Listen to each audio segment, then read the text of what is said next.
The Lord be with you. A reading from the Holy Gospel according to Matthew. Jesus told his disciples this parable. The kingdom of heaven is like a landowner who went out at dawn to hire laborers for his vineyard. After agreeing with them for the usual daily wage, he sent them into his vineyard. Going out about 9 o'clock, the landowner saw others standing idle in the marketplace, and he said to them, "You too go into my vineyard, and I will give you what is just." So they went off. And he went out again around noon, and around 3 o'clock did likewise. Going out about 5 o'clock, the landowner found others standing around and said to them, "Why do you stand here idle all day?" They answered, "Because no one has hired us." He said to them, "You too go into my vineyard." When it was evening, the owner of the vineyard said to his foreman, "Summon the laborers and give them their pay, beginning with the last and ending with the first." When those who had started at about 5 o'clock came, each received the usual daily wage. So when the first came, they thought they'd receive more. But each of them also got the usual wage. And on receiving it, they grumbled against the landowner, saying, "These last ones worked only 1 hour, and you gave them equal to us, who bore the day's burden of the heat." He said to one of them in reply, "My friend, I'm not cheating you. Did you not agree with me for the usual daily wage? Take what is yours and go. What if I wish to give this last one the same as you? Or am I not free to do as I wish with my own money? Are you envious because I am generous? Thus the last will be first, and the first will be last." The Gospel of the Lord. Praise the Lord.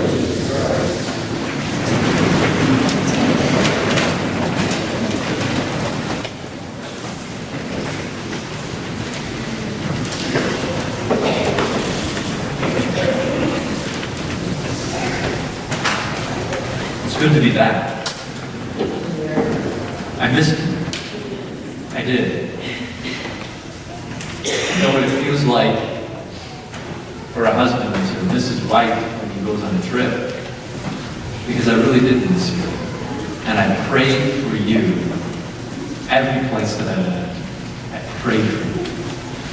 When we went in the footsteps of John Paul II all over Poland, everywhere from where he was born and to where he would vacation as a priest, to where he celebrated Mass during Nazi occupation in secret on his first Mass after his ordination, to where he would visit as a bishop, and then where he would eventually visit in multiple places as Pope when he visited Poland multiple times after he became the Holy Father. One of the places that I was anticipating an outpouring of grace, but I really didn't know what to expect, was when we visited the Divine Mercy Shrine. We visited that place where Jesus himself revealed his heart, his merciful heart, to Saint Faustina, the first saint to be canonized in the 3rd millennium.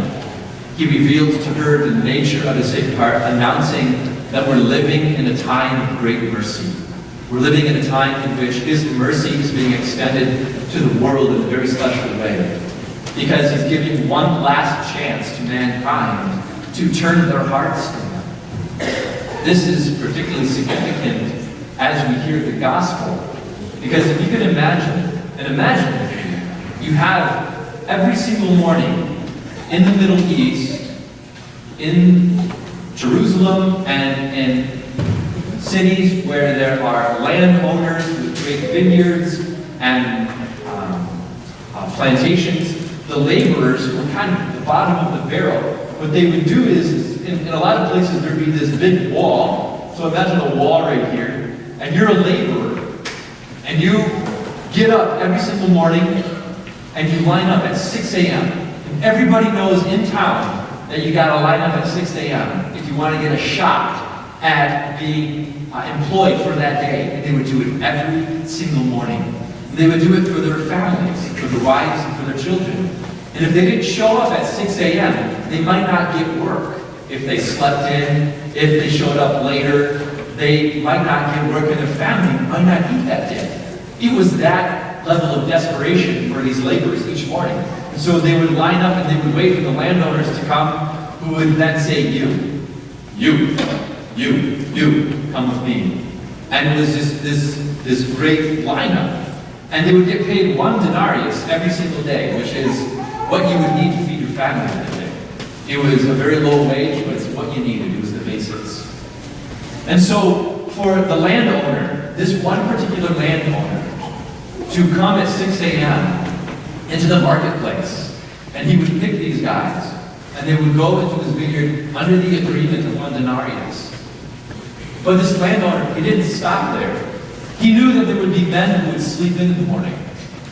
He knew that there would be men who would be prevented from being able to come for one reason or another. He knew that there would be men who would just simply show up late. It's just who they are. And so he comes at 9 a.m. and he finds a whole slew of men. And he shares with them, why are you there standing idly? He points it out, but he doesn't do it in a demeaning way, in a way that's humiliating to them. Because it's like Jesus pointing out to Peter after Jesus rises from the dead, and there was with Peter, and there's that fire. And Jesus says to Peter, Peter, do you love me? Do you love me? And then for the third time, do you love me? He's reversing Peter's denial for 3 times. But he didn't say to Peter, you know what, Peter? Because John the Apostle stayed with me, and you showed up late in the game, and giving your whole heart to me, I'm going to reject you. Notice that the divine heart of Jesus Christ, even when we show up late in the game, does not reject us. But you and I, we're so used to it. If we do show up late in the game, we're so used to our coach saying, guess what? You're not playing. Now imagine, if you're a football player, and you have a game at 3 o'clock. The game starts at 3, you show up at 4, and you say, Coach, I'm here, I'm ready. What do you think the coach is going to say? You're not playing, son.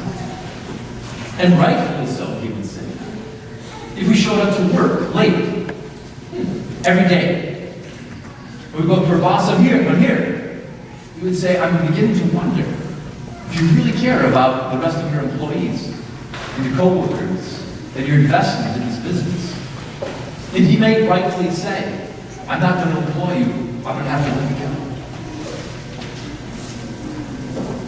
Brothers and sisters, you have a Savior who will come when you show up late.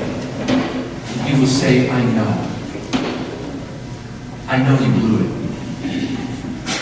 I know you may have given in to some idolatry. But because my heart burns with a passion for you, and I am interested in your heart, come into my vineyard. And then he comes at noon for those of us who show up even later. He says, why are you standing here idly? Lord, I was thinking of not even showing up at all. All right, come into my vineyard. He doesn't humiliate them. He won't humiliate you. And then there's those who show up at 3 p.m. You would think that anyone who is a boss would say to his employees, forget you, 3 p.m., are you out of your mind? That's only 3 hours of work, because the workday would end at 6 p.m. But he says to them, come into my vineyard. I'm going to give you the same pay that I gave the guys who showed up at 6 a.m. And then you have these guys that show up at 5 p.m.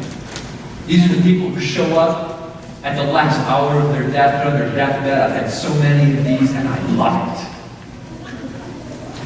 When somebody at the hour of their death, they have few breaths left, and they say, Father, it's been 30 years since I've gone to confession.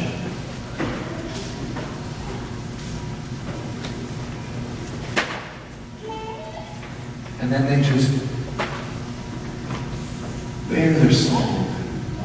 They confess their sin, and they give their lives to Jesus in that last hour. It's like the good thief who's hanging on the cross, and he turns to Jesus Christ, and he says, Lord, when you enter your kingdom, please remember me. Yeah, you showed up late in the game. You blew it almost your whole life. But guess what? Because you turned to me now, here, I'm going to raise you up. I'm going to put a crown on your head and a cloak around your shoulders like a king. And I'm going to put a ring on your fingers. I'm going to put bronze, beautiful, sparkling sandals upon your feet. And I'm going to raise you up before my Father. I'm going to make you shine like the sun. This is a message of divine mercy. Some of us doubt this. Some of us are so convinced that Jesus Christ, or God the Father, holds a big stick, and He just can't wait to get you. He just can't wait to point out your sin. We're so convinced of this image because perhaps somebody here on earth has done that with us.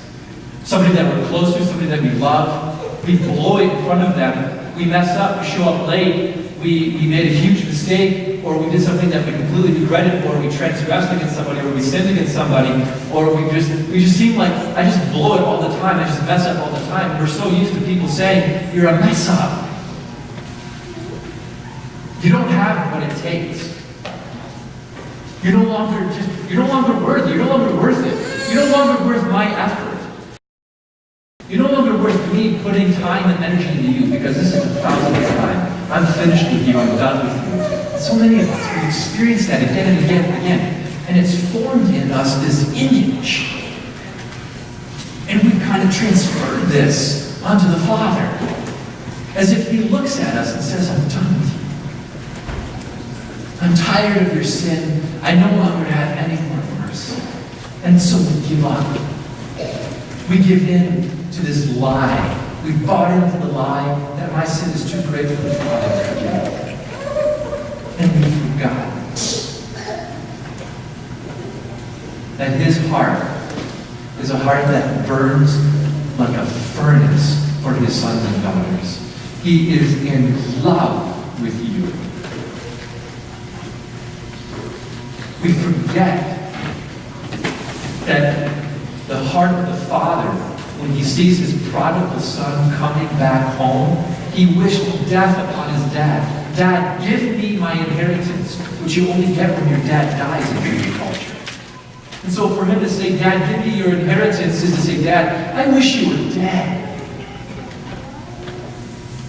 I wish you would die in front of me right now so that I can get my money. And His Father says, okay, here you go. And He lets him go. Your Father and my Father, when we blow it, when we walk away from Him, we say, I'm going to go my own way, I'm going to do it my own way. Just like Adam and Eve did it in the garden, I'm going to do it my way. Frank Sinatra was wrong. The Father doesn't look at us with disgust and disdain. And He didn't say, you know what, skip you. I've given you the universe as a crown jewel, and you throw it back in my face. I give you my own son who died for you, you throw it in my face. You know what, forget it. He doesn't say that. He says, go. I'm going to let you go. I love you enough to let you go, but guess what? I'm going to wait you with great anticipation when you come back. And the son comes back, and he's anticipating his father's retribution. And he's repenting in his mind, and he's rehearsing in his head what he's going to say to his father. We do that all the time. I did that with my dad all the time. When I showed up late and I blew my curfew, I rehearsed in my head, Dad with my friends, or Dad the car, or Dad the gas, or Dad, the video game kept going. I just had to get to the next level, You create these scenarios, an excuse. This is what the son is doing. Father, I've sinned against you, I've sinned against heaven. I'm no longer worthy to be called your son, but I me as one of your hired servants. And the father, he sees his son coming and he runs to him. He runs to him. And the son says to the father, Father, I've sinned against heaven and I've sinned against you. And the father says, stop it. I don't want to hear it. You want to know why he doesn't want to hear it? Because he knows. He knows that you already feel like you've blown it. He knows that you're repentant. You don't have to convince him how repentant you are. Just run to him. Let him run to you. Let him put his arms around you. Let him throw a feast for you. If I had a lamb in the confessional for every time somebody came in, I'd slaughter it and create a feast for you. And I would give you lamb chops every time you went to confession. Because that's what I feel like as a priest every time someone comes before the Lord for the first time in a year, or 2 years, or 3 years, or 30 years, or 50 years. I've had people within 60 years since their last confession. I want to slaughter many lambs. Because it's a marvelous gift of divine mercy. And it hit me when I was at the Divine Mercy Shrine. It just kind of, it was a great, wonderful grace for me. When I was looking at the image of divine mercy, and you can see it in the chapel in there, the image of divine mercy. You see Jesus has his hand on his heart, right? And you see that his foot is moving forward, right? This is the gift of his mercy, that he's always in a motion towards you and towards me. But we've bought into this lie that he's like this. That he doesn't even want to look at us. Because we've experienced people when we've messed up, who they don't even want to look at us, or they give us the evil eye. Have you ever received the evil eye from someone? This word shows up in the gospel. You didn't hear it though. You didn't hear it because it refers to the laborers who showed up at 6 a.m. They were jealous of the laborers who showed up at 5 p.m. And it says when they glanced at them, when they looked at them, the word there in Greek refers to the evil eye. It would be like, what if somebody showed up right here in the front row and he had a mohawk, piercings all over his face, tattoos all over his body, with a leather jacket, and he just kind of looked a little out of place, maybe? How would you look at him? He's here. Would you look at him and say, what are you doing here? Or would you look at him and would you say, yes, Lord? If someone takes your seat, the seat that you've been sitting in for 30 years, some new parishioner, would you give them the evil eye? That's a nice seat. Like, oh, my precious. Guess what? The rain consumed them and got them into the lava. Or would you say, yes, Lord? Thank you. This is Christ's invitation to those of you who have been his followers for a long time. Set your eyes on the joy of those who show up late in the game. Some of us are 80 years old and we've never given our hearts to Jesus Christ. Guess what? You get the same crown as everyone else. Some of us have given our lives into a little. Your reward will be just and great. For this reason, I want to extend an invitation, a personal invitation to each one of you.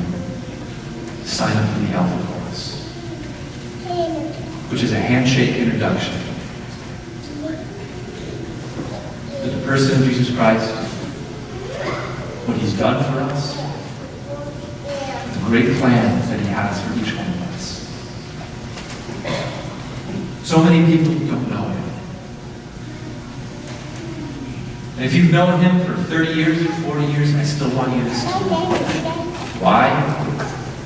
Because even someone who's in great shape, knows how to shoot a gun very well, when he signs up for the military, he still goes to the same boot camp as everybody else. So he can tell the next crop that comes along, I went through that. I suffered through that. Of course, the Alpha Course will be suffering because it's going to be filled with great food. I went through it, and I'm going to be here for you. Because this Alpha Course that we're going to put on, that's coming up in October, is going to be for us. It's going to be more internal for St. Mary's. The next one that we put on, I'm going to the homes of atheists, agnostics, people who've been disenfranchised, the kid with the mohawk and the piercings. We're going to invite everyone from the highways and the byways, and I want you to be ready. I want you to be ready to look at them so when they see you in the face, they see your eyes, they see the Father who's in love with them, and not the, what are you doing? We're going to invite as many people as possible who don't know Jesus Christ, who are desperate to hear in the 5th hour of their life, come into my vineyard. It's not too late. And you have been chosen by Jesus Christ to be his ambassadors. That is a marvelous thing. So prayerfully consider, sign up is in the back. Take a flyer, the registration is there. Sign up. It's going to be Wednesday evenings. Block it off. Plan it. So as we receive Jesus Christ in the Eucharist today, let us ask Him to reveal to our hearts in a personal, intimate, private revelation the nature of this divine mercy. That He runs to you. He's not ashamed of you. He's not embarrassed of you. He's not looking to get you, to humiliate you. He can't wait to put the crown on your head. So let's ask Him for that grace today.